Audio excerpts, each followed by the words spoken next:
So let us now discuss a little bit about an important topic that is often asked from the respiratory system in children, that is bronchial asthma. Okay. So what do you mean by bronchial asthma? So bronchial asthma is basically a chronic inflammatory disorder of the airways. Okay. So it is a chronic inflammatory disorder of airways which is associated with or which is characterized by airway hyperresponsiveness. So the normal airway becomes hyperresponsive or excessively responsive to certain triggers or stimuli. Okay. So it's a chronic inflammatory disorder of airways characterized by airway hyperresponsiveness. Okay. Airway hyperresponsiveness.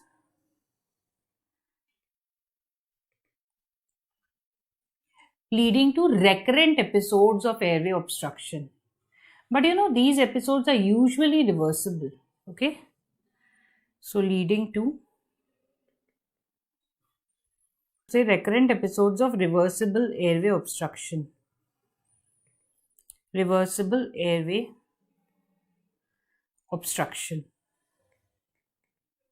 Okay. Causing respiratory symptoms like wheeze, okay, shortness of breath, chest tightness, and so on. So causing respiratory symptoms like wheezing, cough, chest tightness, and shortness of breath. Okay.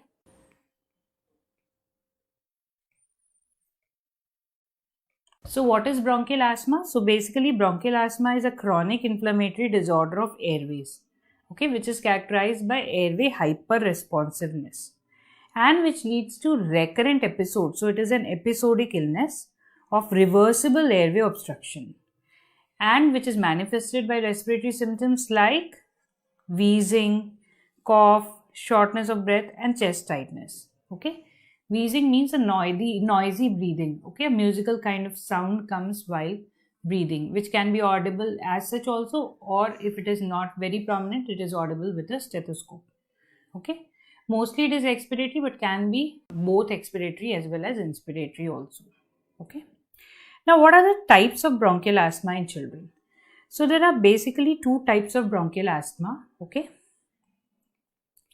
So one is the atopic type. Atopy means allergy. Okay. So it is associated with various types of allergic disorders. So one we said is the atopic type. Atopic type, which is more common in children and which is associated with other disorders like allergic rhinitis and atopic dermatitis. Okay. So this is more common in children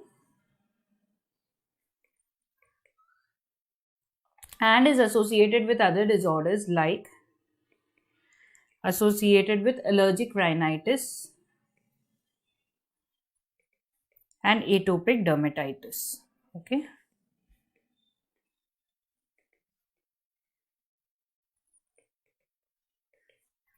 While another variety is the non-atopic variety. Okay. Which is basically, precipitated by some allergens, pollens, dust, viral infections, and so on. So another type is the non-atopic type, which is triggered by viral respiratory infections. Okay. So triggered by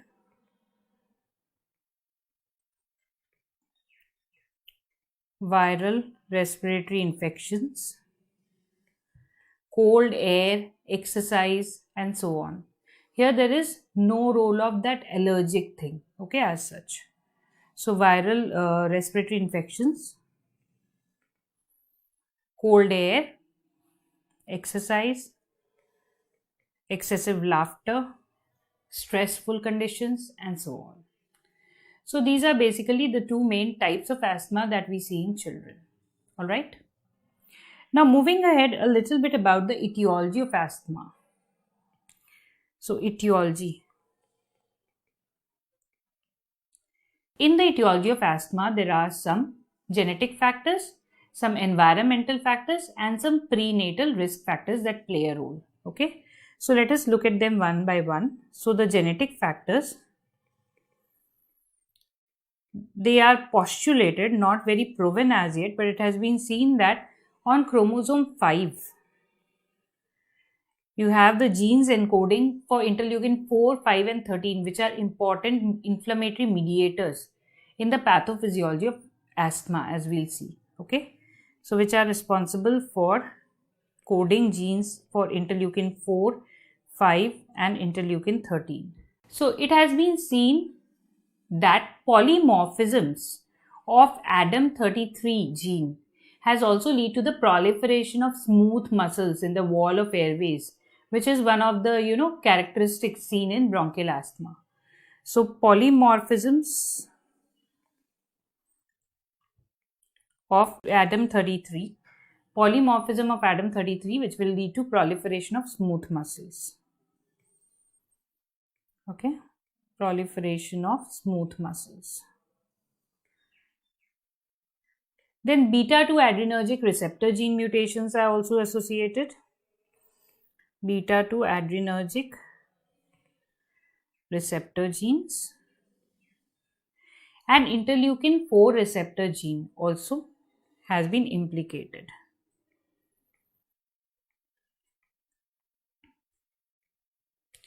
The environmental factors, mainly the hygiene hypothesis, is believed to play a role. Okay, so among the environmental factors,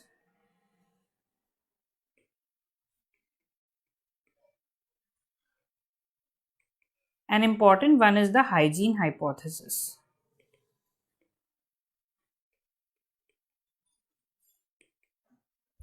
So, according to hygiene hypothesis, if a child is exposed to some infections or germs early on in life, his immune system is accustomed to it and can, respond against it. So he has better immunity than those who are, strictly kept in very, very hygienic environments and no exposure to germs, no or minimal exposure to germs or infections has occurred. So they have more chances of developing, these illnesses like bronchial asthma, even at slightest exposure to pollen and other things. So this hygiene hypothesis plays a role. Okay. So basically, according to it, childhood exposure to germs and infections helps the immune system to develop.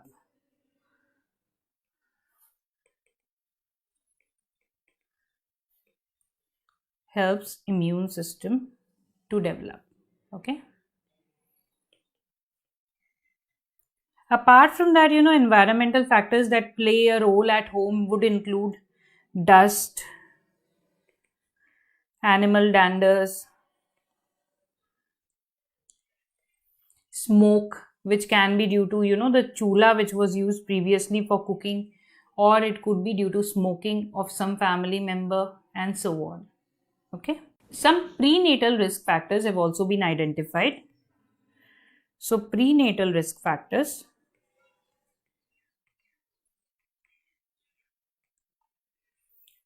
include maternal malnutrition, maternal smoking, infections. So maternal malnutrition, maternal smoking, infections, stress, use of antibiotics, and so on. So maternal infections, stress, use of antibiotics. Okay.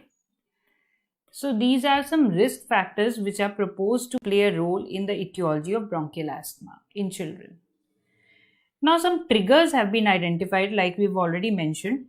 So what could be the possible triggers which could trigger an episode of bronchial asthma? So very common triggers are the viral respiratory infections. Okay. So viral respiratory infections, exposure to pet animals, okay, exposure to animals, dust, mold, the fungal thing, pollens, okay, smoke, which we said could be due to chulha, or even incense sticks, okay, or very strong smell of perfume and all can also precipitate it. So incense sticks, tobacco smoking, okay, air pollutants or aerosols,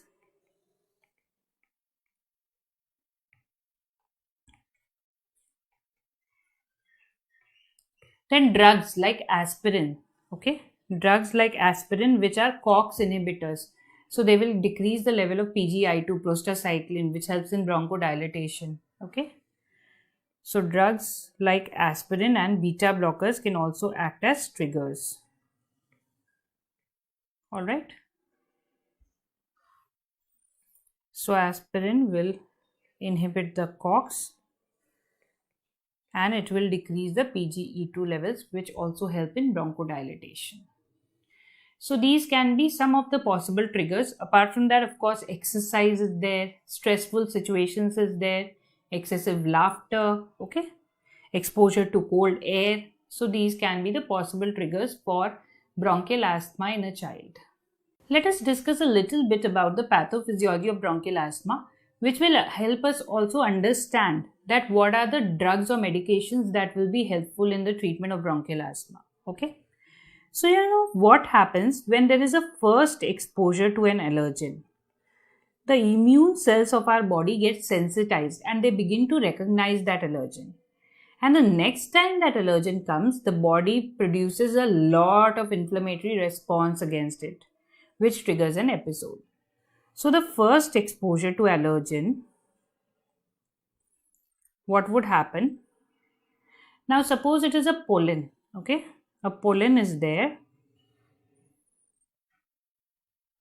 which is one of the very well-known allergens. And this you can see is the respiratory epithelium, the ciliated columnar epithelium, okay? Or the respiratory mucosa. Now, this pollen enters the respiratory mucosa. It is presented by the antigen presenting cells, okay? And there is release of interleukin 4.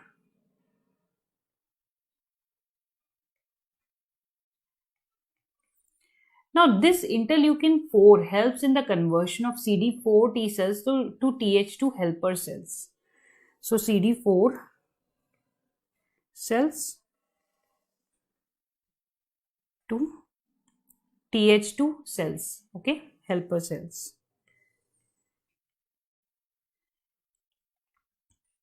Right? Now, this Th2 helper cells would release 3 most important cytokines involved in bronchial asthma: interleukin 4, 5 and 13, as we already mentioned. Okay. So, it will help in releasing interleukin 4, 5 and 13.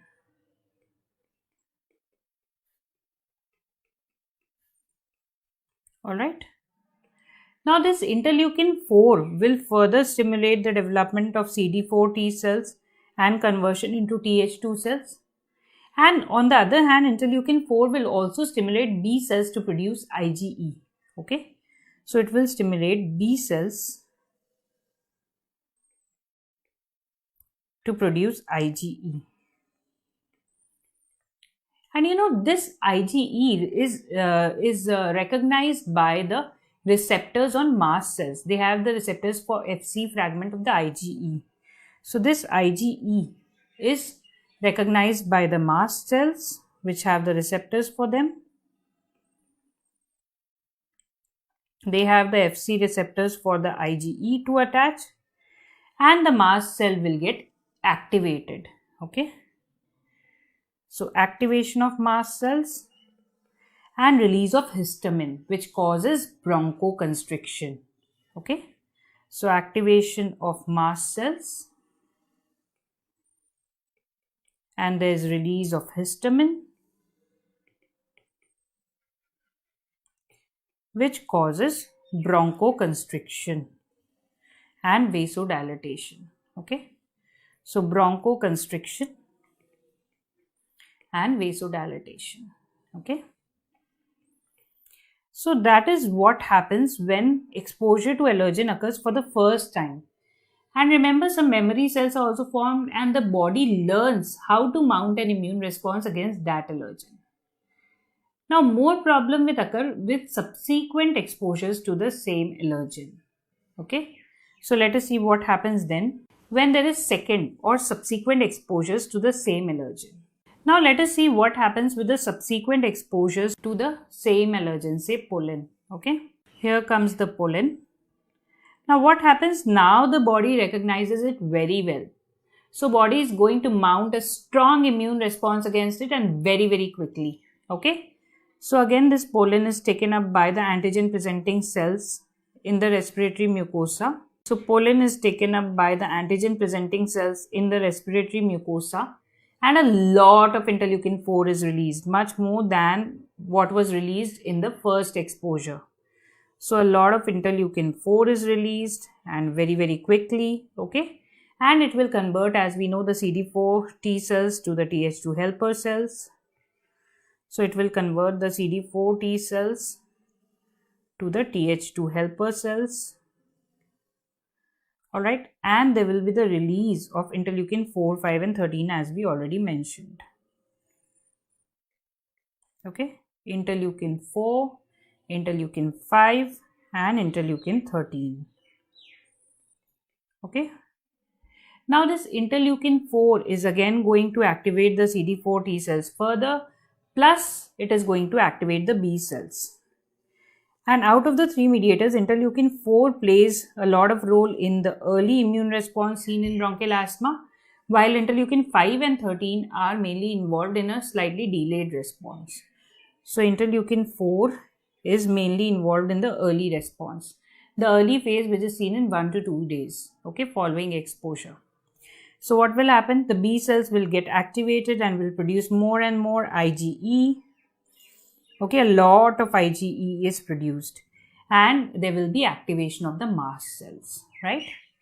So a lot of IgE is produced and there is activation of mast cells, because what will happen? This IgE will bind to the mast cell receptors. So there are receptors for IgE here, okay? So mast cells, alright. So what will happen? Activation of mast cells.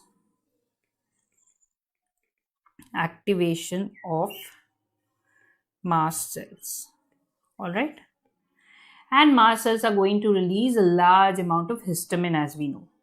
So mast cells are going to release a lot of histamine, which is a potent bronchoconstrictor, we know. Okay. So that will cause bronchoconstriction, and so histamine is going to cause bronchoconstriction and vasodilatation, as we already mentioned. Now, apart from that, what happens is, by the action of the enzyme phospholipase. So by the action of the enzyme phospholipase,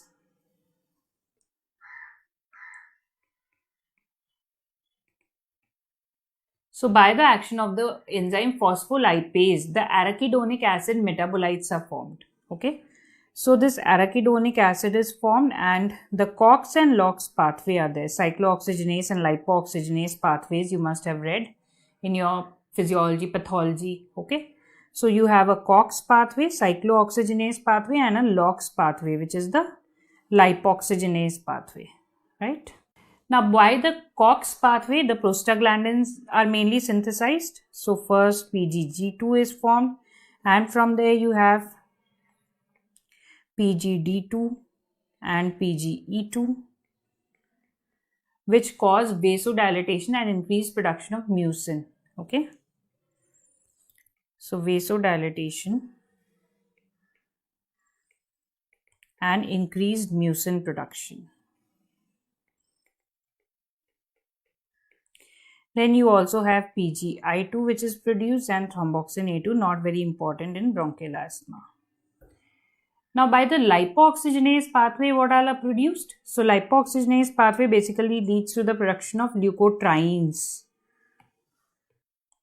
Okay. So lipoxygenase pathway leads to the production of leukotrienes A4, B4, C4 and D4. Alright. Now these C4, leukotrienes C4 and D4 are very potent bronchoconstrictors. And they have an activity of almost 10,000 times that of histamine for bronchoconstriction. So you can imagine how much bronchoconstriction they can produce. Okay. So they are potent bronchoconstrictors. Alright. So bronchoconstriction was produced by histamine also and is being produced by these leukotrienes also. So bronchoconstriction.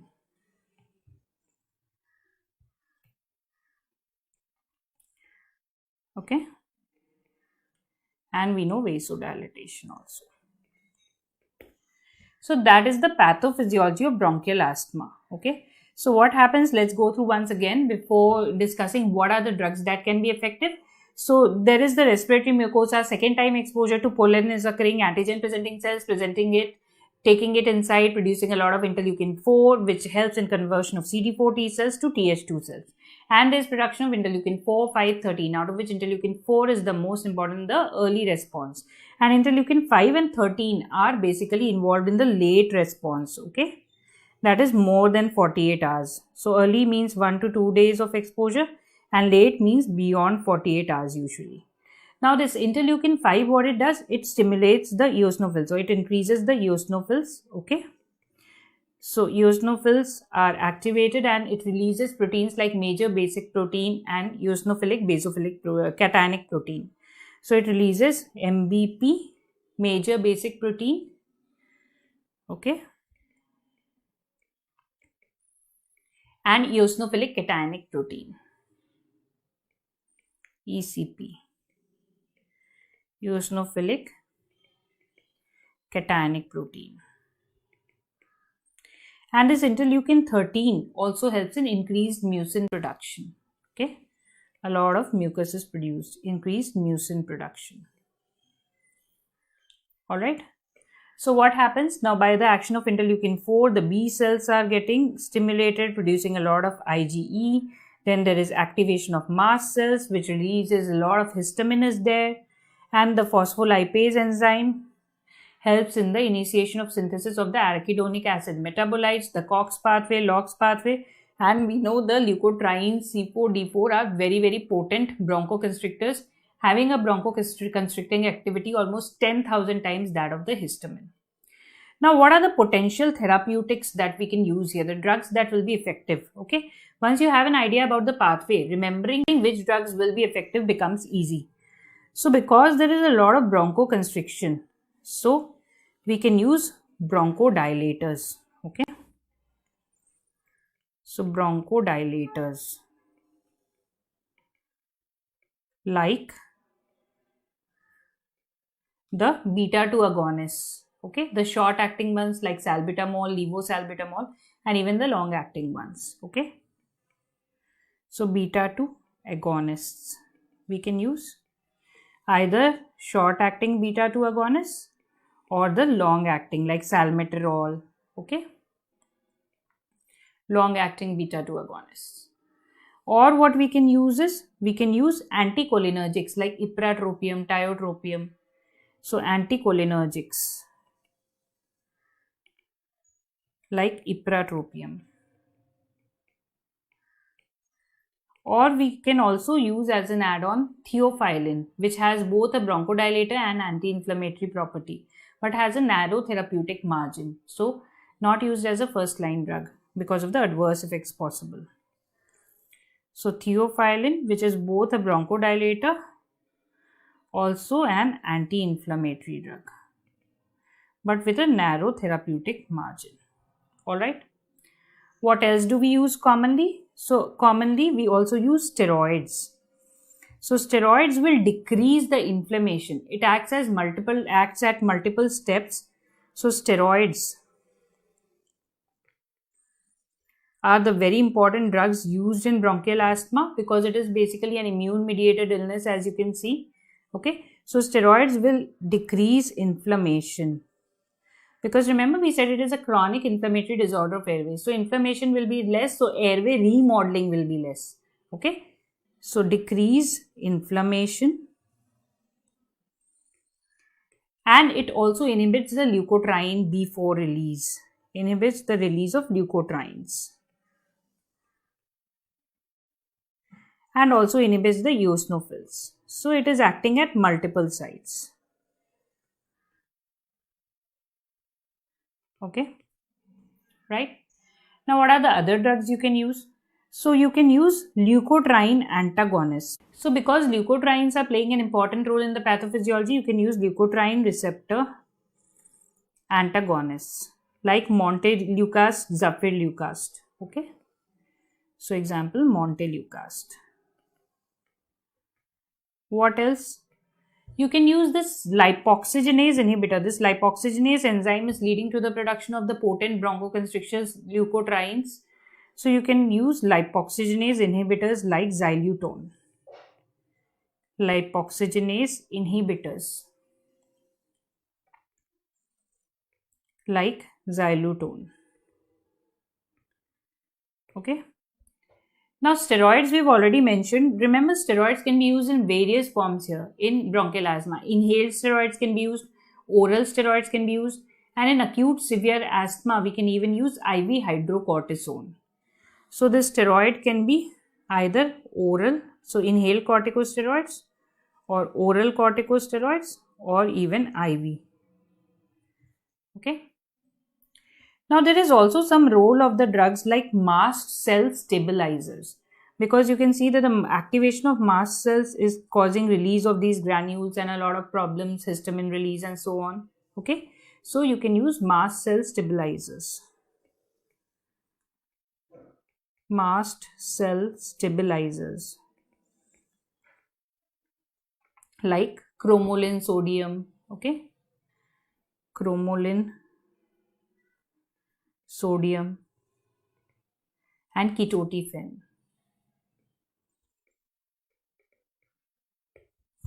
What else? Now, IgE is playing a very important role in bronchial asthma. So, a biological that can be used is anti-IgE, that is omalizumab may be used. So, antibody against IgE, which is by the name of omalizumab. Okay. Omalizumab. So, if you understand the pathophysiological pathway, it is very easy to remember what are the therapeutic targets or what are the drugs that will be helpful. Some newer drugs have also come in, okay, which are basically being used more in research settings currently. Apart from this, so this omalizumab has been asked in MCQs once, and potential MCQs, some newer drugs which have a potential role in bronchial asthma would include some more biologicals like this anti-interleukin 5. Okay, so you have anti-interleukin 5, which is by the name of mepolizumab. Mepolizumab. Okay, or anti-interleukin 5 receptors are also available nowadays. So, or anti-interleukin 5 receptors. So, anti-interleukin 5 receptors like benralizumab. Benralizumab. So, these are some newer drugs, the names of which may be asked sometimes. So, even newer drugs like anti-interleukin 4 are also available. Anti-interleukin 4 antibody, monoclonal antibody by the name of dupilumab. Dupilumab. Okay. So, these are some of the drugs useful in the treatment of bronchial asthma. Okay. So, we saw that we can use bronchodilators. In fact, we have to use bronchodilators. Okay. Like beta 2 agonists, anticholinergics, and theophylline. Okay. Beta 2 agonists, you have short acting as well as long acting. Okay. Then steroids you can use inhaled or oral or IV. Some examples of inhaled corticosteroids are like fluticasone, budesonide, beclomethasone. Okay. Fluticasone. So examples of inhaled corticosteroids are like fluticasone, budesonide, beclomethasone. Okay. Then you can use mast cell stabilizers like cromolyn sodium. Now, related to the lipoxygenase pathway, you can use lipoxygenase inhibitors like xylitol, leukotriene receptor antagonists like montelukast and zafirlukast. Then anti-immunoglobulin E antibody, omalizumab, and some newer drugs which have been available nowadays, anti-interleukin 5, mepolizumab, or anti-interleukin 5 receptor, benralizumab. And one very new drug, that is anti-interleukin 4, dupilumab. So these are the various drugs which can be used in the management of bronchial asthma. Alright. Now moving ahead to the clinical features of bronchial asthma in children. The classical symptoms that we have. So the classical symptoms would include cough, wheezing, okay, shortness of breath and chest tightness, as we mentioned already. Shortness of breath and chest tightness. Alright. Now these symptoms are more at late night or early in the morning. More at late night or early morning. Okay. And they are often triggered by exercise, cold air, and so on. So often triggered by allergens, exercise, cold air, and these symptoms often worsen with viral infections, viral respiratory infections. Okay, so worsen with viral respiratory infections. Okay. Now, in severe disease, there can even be cyanosis. That means hypoxia is occurring and even altered sensorium. So, in severe disease, there can be cyanosis and altered sensorium. Okay. So, cyanosis and altered sensorium. Alright. You can also get some signs of allergic disease in the patient. So, signs of allergic disease.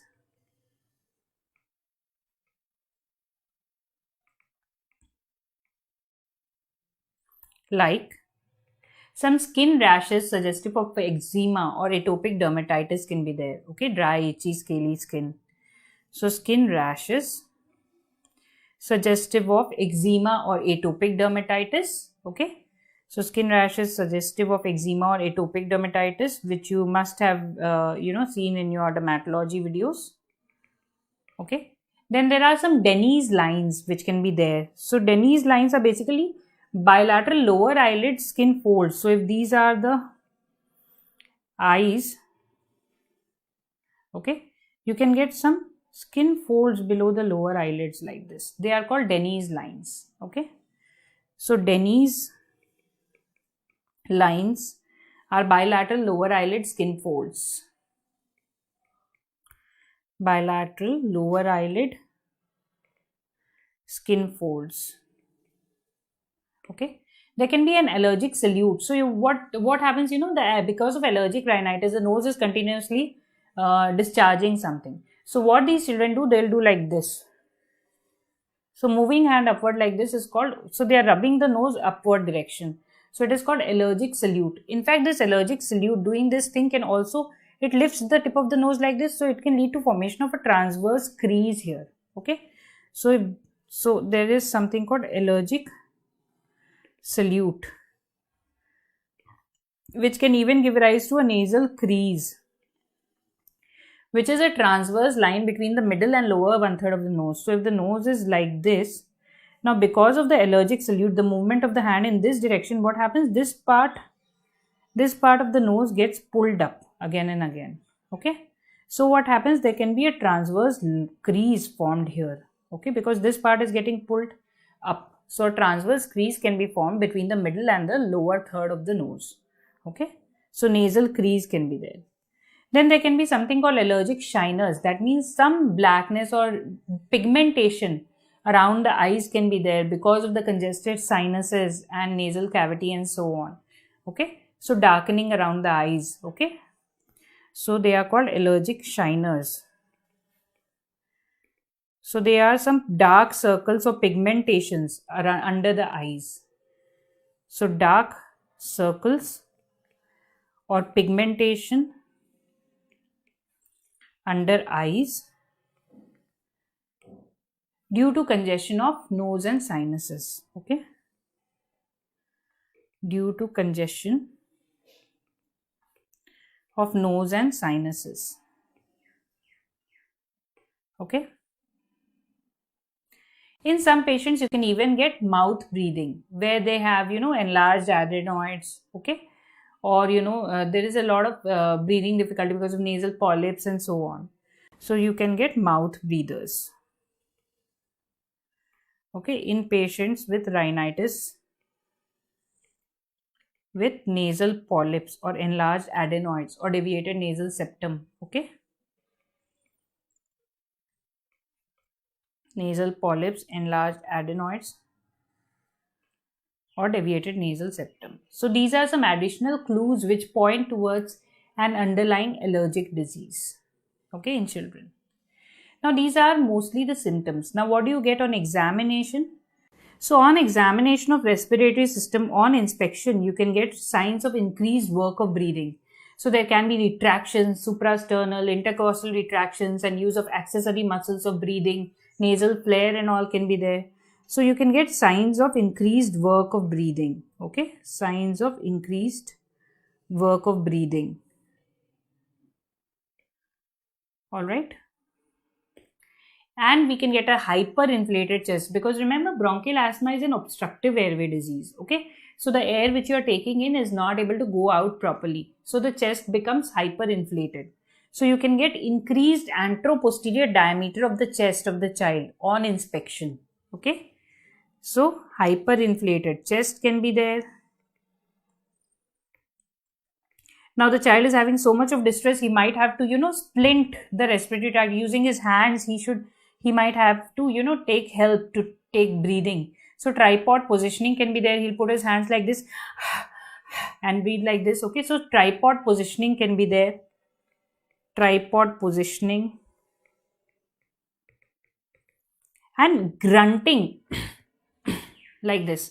So an expiratory sound, okay. Grunting can be there and inability to speak full sentences. Inability to speak full sentences, especially in severe disease. Okay. And in severe disease, of course, you can get cyanosis also. So these all are features of severe disease, or what you say, acute severe asthma or status asthmaticus. On percussion, you can get a hyperresonant chest.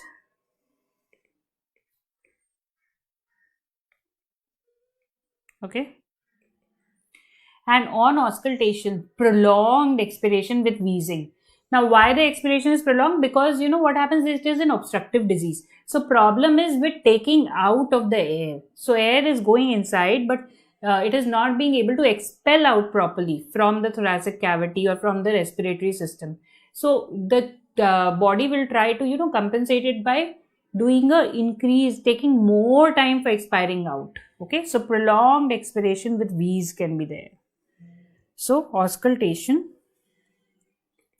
prolonged expiration usually with wheeze, which can, as we wheeze is a musical sound which can be audible even with naked air in severe cases, and it is mostly present in the expiration but can be biphasic also, as we've already mentioned. Okay, and in severe cases of acute asthma exacerbation, you can even get something known as pulsus paradoxus. Okay, right? Now that is what is the clinical manifestation. We saw the symptoms and the signs in bronchial asthma. Now moving on to the diagnosis, some lab features or some investigation findings which can help you diagnose it. Now remember the investigations which are mainly useful in the diagnosis of bronchial asthma, apart from some ancillary findings which you can get on blood examination like eosinophilia and elevated IgE levels and so on. But most important is pulmonary function testing or spirometry. So pulmonary function test, that is PFT, or it is also called spirometry. So this is possible only in children more than 5 years age. Okay. And what you have to demonstrate on pulmonary function testing is evidence of variable airflow limitation. Okay. Especially while expiration. So you have to demonstrate evidence of variable expiratory airflow limitation. Okay. So variable expiratory airflow limitation. Okay. Airflow limitation. All right. So what are the parameters that you look for diagnosing asthma in the given clinical setting, and family history we take, that is very important. You can get a family history of bronchial asthma or atopy in the first degree relatives, in the parents or even in grandparents also sometimes. So family history of bronchial asthma is very important to be asked in a child. Okay. So family history. So in the typical setting, in the presence of family history, if we get the following parameters like FEV1, forced expiratory volume in 1 second divided by FVC. If it is low, usually less than 80%, then it is a pointer towards expiratory airflow limitation. Then apart from that, we can do a bronchodilator reversibility test or bronchodilator responsiveness. Okay. So bronchodilator responsiveness or reversibility. That means the FEV1 increases by 12% of the baseline value when you measure it, say, around 15 minutes after taking an inhaled bronchodilator like salbutamol. So FEV1 increases by 12% of the baseline value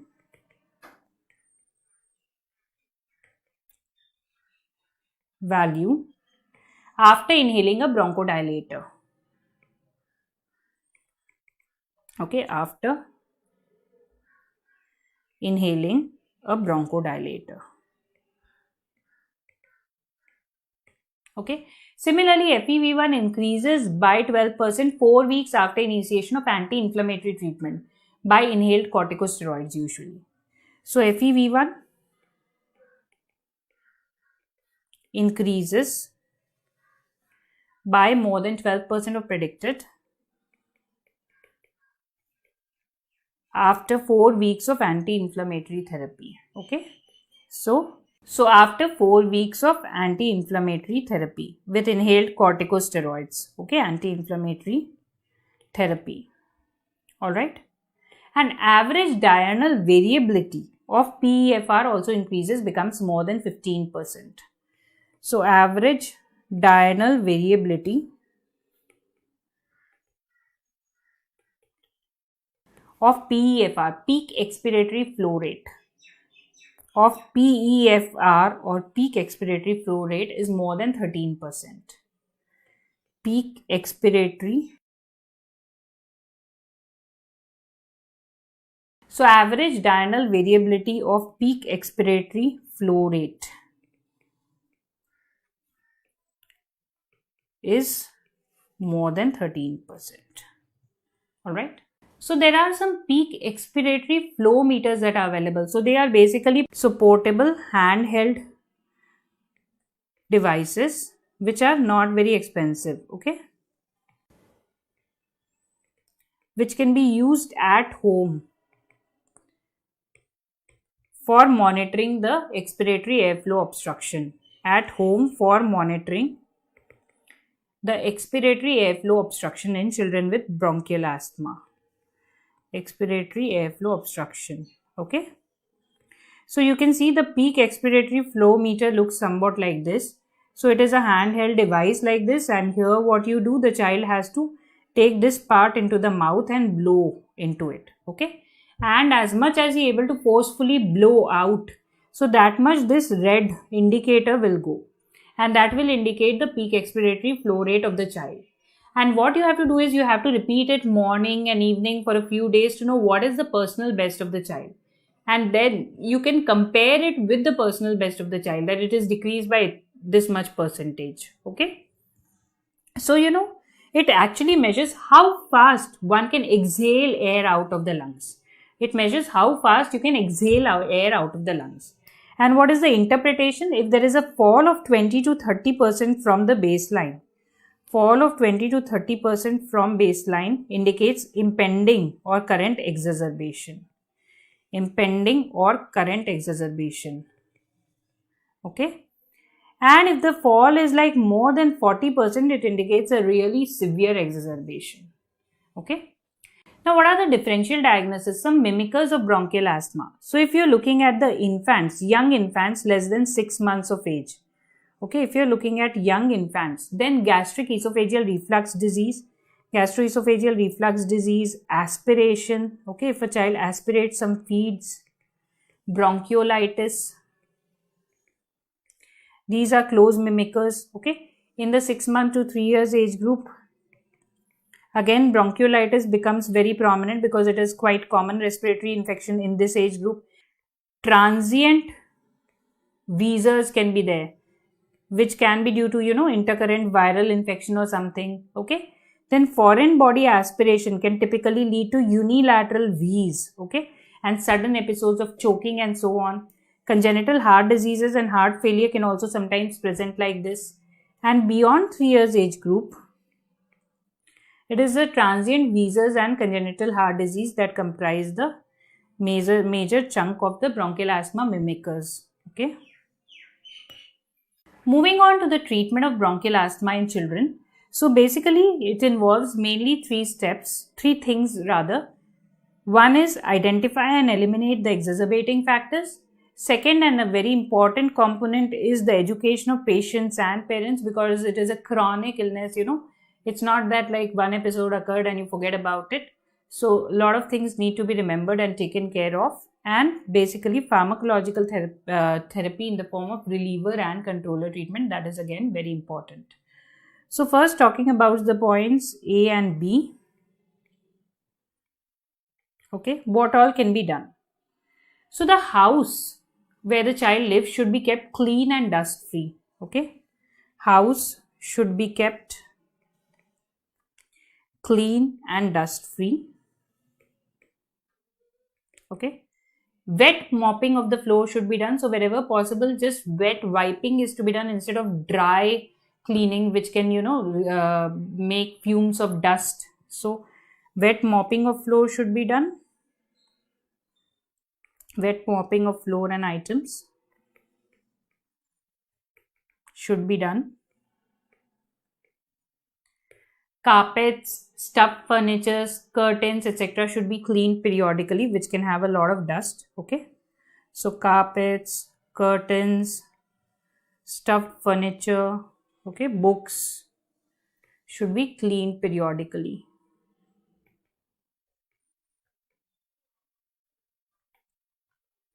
Adolescent patients as well as the parents are advised to refrain from smoking. Okay. Adolescent patients and parents to refrain from smoking. And strong and pungent odors should be avoided. Okay. Avoid strong odors like strong perfumes, incense sticks, and fresh paint and all. It has a very strong odor which can exacerbate, which can precipitate an episode. All right. And the child to avoid those areas or rooms which have been kept closed for a long time. Okay. To avoid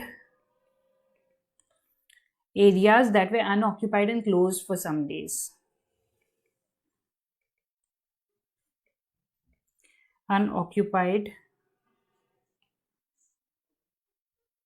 and closed for some days. Okay. So these are some of the general measures. Now coming to the specific treatment.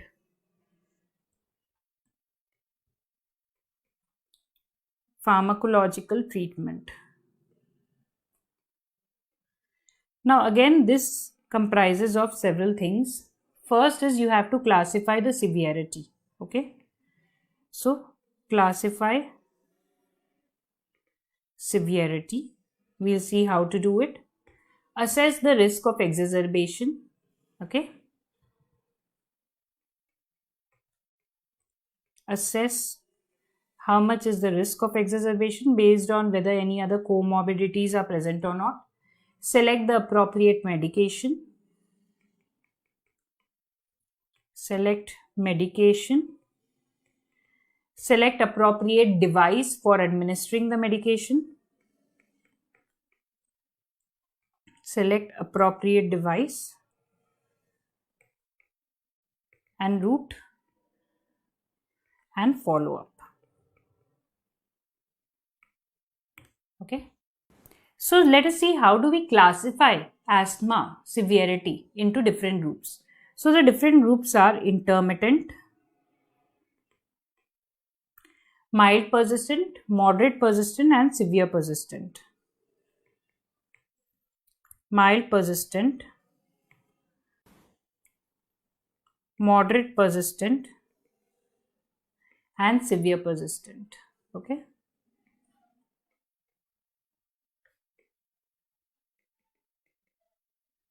Alright. So we look at the daytime symptoms, the nighttime symptoms, the FEV1 and how many exacerbations that have occurred in a year. And we classify into different categories which are intermittent, mild persistent, moderate persistent and severe persistent. Okay. Now, so we call it intermittent if the daytime symptoms are occurring less than 2 times per week. Mild persistent if it is more than 2 times per week but not daily. Okay. More than 2 per week but not daily.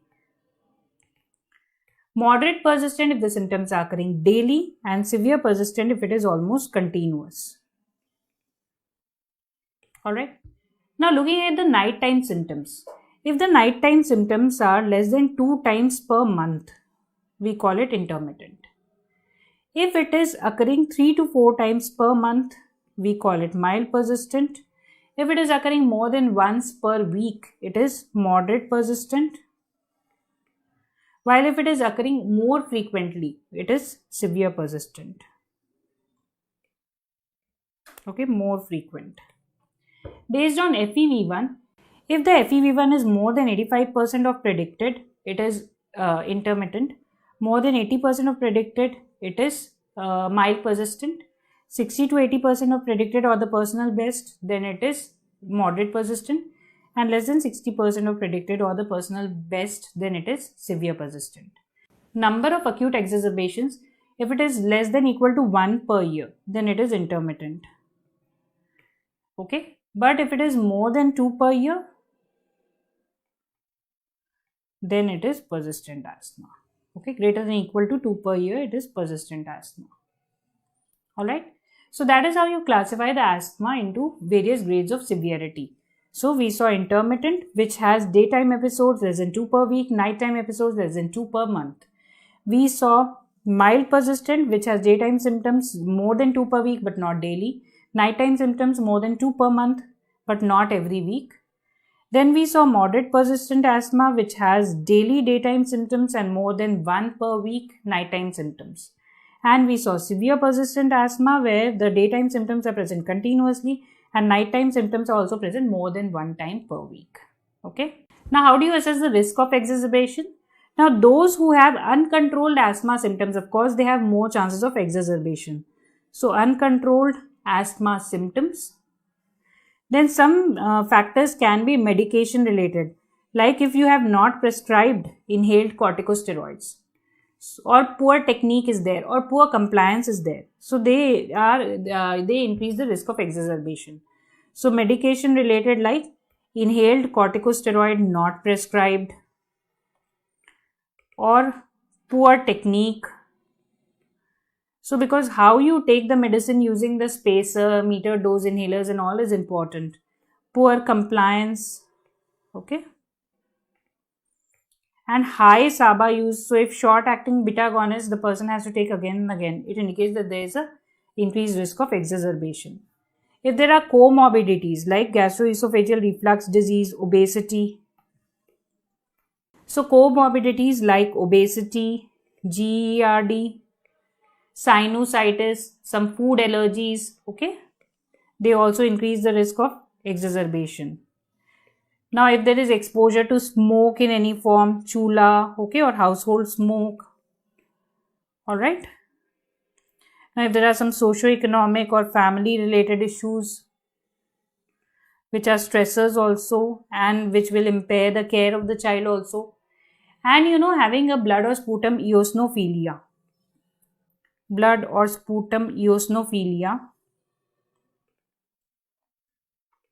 okay, or increased FeNO, fractional excretion of nitric oxide. And if the child has ever been in ICU or intubated for asthma, that also increases the risk for further exacerbations. Okay. So these are the factors that would increase the risk of exacerbation, and we have to keep these children under close follow-up. Moving on to the stepwise approach to treatment. Remember, in each step, okay, avoid or control triggers. So two things: avoid or control the triggers which can precipitate an episode. And reliever in each step is short-acting beta-2 agonist like salbutamol or levosalbutamol. So reliever medication.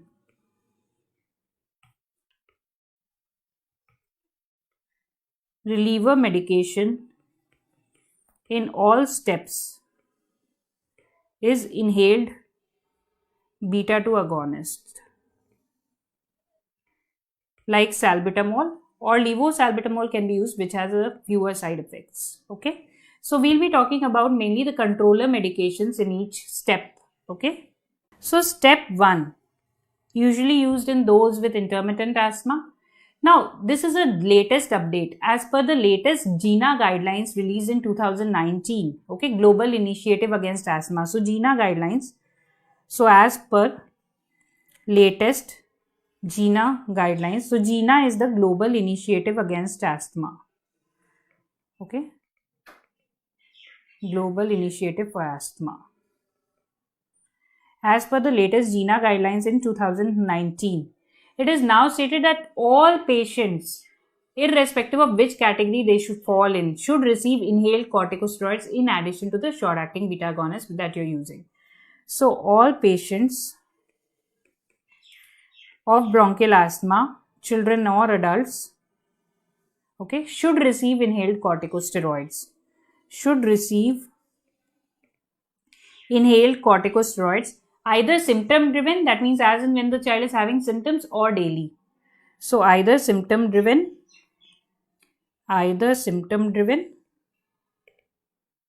or daily. Okay. Why? Because it has been seen that SABA alone, short-acting beta agonists alone, do not decrease the risk of exacerbations. Further, frequent use of SABA, on the other hand, increases the risk of exacerbations. So, SABA is a short-acting beta agonist. So, this recommendation is because it has been seen that SABA does not protect against severe exacerbations. SABA does not protect against severe exacerbations, and moreover, regular or frequent use of SABA increases the risk of exacerbation. Okay, regular or frequent use of SABA increases the risk of exacerbations. Okay, now step 2 is you have to use daily low dose inhaled corticosteroids.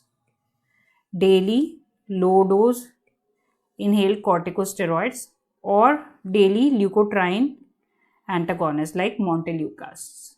Okay. Step 3 is you have to use an add-on medication. So you have to use daily low dose inhaled corticosteroid plus long-acting beta agonist or daily leukotriene antagonists that you were using with low dose and inhaled corticosteroids. So daily leukotriene antagonist plus low dose inhaled corticosteroid, or alternatively you can use medium dose inhaled corticosteroid alone. Now step 4 is when no improvement is occurring with this also, then you will increase your armamentarium. So you'll use medium dose inhaled corticosteroid with LABA, okay, or you can use high dose inhaled corticosteroid, or you can add on ipratropium or leukotriene receptor antagonists. Add on ipratropium or leukotriene receptor antagonists. And step 5, for the most severe type of asthma which is not improving even with all the other steps, then high dose inhaled corticosteroids plus long acting beta agonists, okay. Refer for phenotypic assessment and add-on drugs. So the treatment has to be done by a specialist pulmonologist, okay. So refer for phenotypic assessment .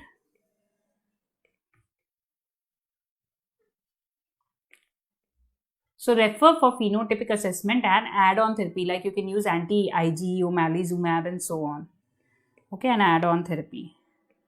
And you can add low-dose oral steroids. Oral low-dose steroids may be added, but you have to see the side effects, risk versus benefits, okay. Oral low-dose steroids, but consider side effects. That is how step-wise, depending on the severity, you start the treatment. So remember, as per the latest GINA guidelines, inhaled corticosteroids should be given to all the patients of bronchial asthma, irrespective of whatever category they fall into. Moving on to the devices used. So usually what is prescribed in children is metered dose inhalers. There are some devices which are rotahaler is also there, where you take it in the mouth and you pull it. So but a minimum inspiratory flow is required, a good pulling is required for it to be effective. So not very useful in children, and a lot of a drug is deposited in the upper airway with rotahaler. So what we prefer in children is a metered dose inhaler or MDI. So this is a metered dose inhaler, you can see, okay. So this is the cap, and you remove this cap and take the device in the mouth. And usually the blue ones are the ones with the bronchodilators. So usually the blue colored MDI is for the bronchodilators, and the red colored MDI are the inhaled steroid ones. And sometimes green colored MDI is there, which is a combination of the steroid and the beta agonist, okay. So this is how a metered dose inhaler looks like. This is the cap, you remove it before using, and here you can see a meter is there. That means how many doses are remaining in that canister. You can visualize it here. Previously it was not there in the metered dose inhalers, but now it is there. So this is the canister which is containing the medicine. This is the device, handheld device, portable device, which the child can carry in his pocket or his bag and can conveniently use it to take it. So this is a metered dose inhaler you may be asked to identify in your image-based questions.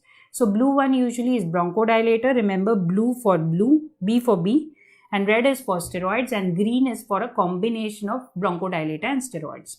Now, MDI taking alone is very, very difficult for children because it requires a lot of coordination and skill. So what we advise is they have to take the MDI with a spacer. So what you can see here, this bottle-like thing is a spacer. So ideally all children as well as adolescents should take MDI plus spacer, because with this lesser coordination is required and less impaction of the drug in oropharynx occurs. Okay, less impaction of the drug in oropharynx and lesser coordination required. So lesser coordination required and less impaction of drug in oropharynx. Less impaction of drug in oropharynx. So this can come as an image-based question for you. So this is a MDI, metered dose inhaler plus spacer. Okay, that is recommended for use in children with bronchial asthma. Now in children less than 4 years age, even this is difficult. So in children less than equal to 4 years age, what we prescribe is, as an inhalational device, you have to use a MDI plus spacer, this bottle like thing, plus a baby mask. So that is recommended for children less than equal to 4 years of age. So a MDI, a spacer and a baby mask. Okay. So that helps in better delivery and ease of giving. So with this, you can even give it to infants. Using this baby mask, you can give it to really small children also. And it has been seen that metered dose inhalers, if given properly, are as good as nebulizations and are much more easier to administer and much more handy, portable, and have a lot of advantages. Okay. So moving on to the follow-up, what do you assess in these children on follow-up? So on follow-up, basically you have to assess the technique on each visit, whether they are using the MDIs correctly or not. Because if they are not using it correctly, then it will not act properly. So assess technique on each visit. Check for drug compliance, okay, whether the number of doses remaining is decreasing or not, whether they are taking the drugs or not, okay. Check for drug compliance, ask them to bring the drug and the inhaling device at each visit. Check asthma symptoms diary, ask them to maintain a diary so that you know how frequently exacerbations are occurring, how frequently they are requiring to take the beta agonists, okay, short acting as reliever medication. So check asthma symptoms diary, and you can classify them into well controlled, partially controlled or poorly controlled, okay, based on how many symptoms they are having during day, during night and so on. And based on that, you have to step up or step down the therapy. So we've seen the steps. So if it is a poorly controlled thing, then you step up the therapy, okay. So go from say step 2 to step 3 or from step 3 to step 4. If it is well controlled for say 3 to 6 weeks, for 4 to 6 weeks, you can consider stepping down the treatment. So that is how we manage a child with bronchial asthma.